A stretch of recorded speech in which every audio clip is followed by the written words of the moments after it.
आज के तुम से तुम तक एपिसोड की कहानी एक बेहद भावुक और रहस्यमयी मोड़ पर पहुंच जाती है, जहां हर किरदार की जिंदगी उलझते हुए रिश्तों और छिपे हुए सच से टकराती नजर आती है। एपिसोड की शुरुआत एक शांत लेकिन रहस्यों से भरे आश्रम से होती है।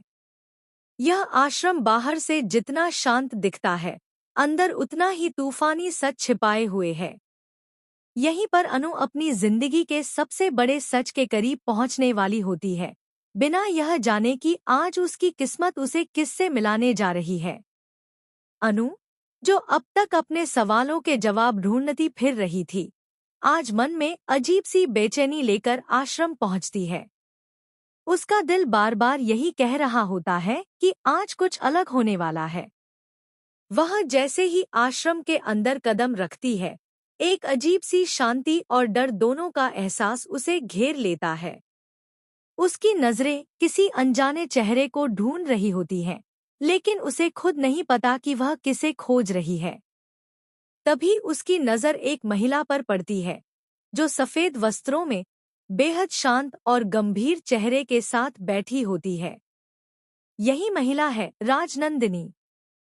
अनु जैसे ही राजनंदिनी के करीब जाती है, दोनों की नजरें मिलती हैं और कुछ पल के लिए वक्त मानो थम सा जाता है। बिना कुछ कहे दोनों के दिलों में एक अजीब सा अपनापन और दर्द एक साथ उमड़ आता है।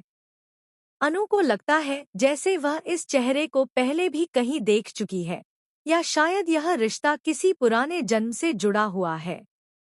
वहीं राजनंदिनी की आंखों में भी नमी आ जाती है, लेकिन वह अपने भावों को छुपाने की कोशिश करती है।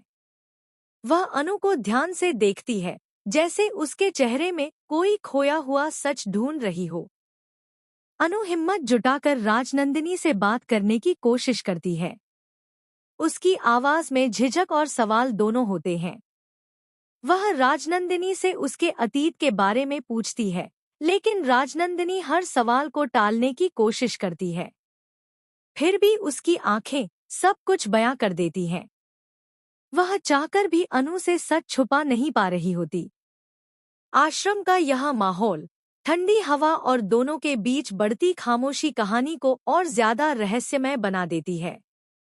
इसी बीच कहानी में एंट्री होती है आर्य की। आर्य किसी काम से आश्रम पहुंचता है, लेकिन उसे अंदाजा भी नहीं होता कि आज उसकी जिंदगी का सबसे बड़ा झटका उसे मिलने वाला है। जैसे ही वह अंदर आता है, उसकी नजर अनु पर पड़ती है और उसे देखकर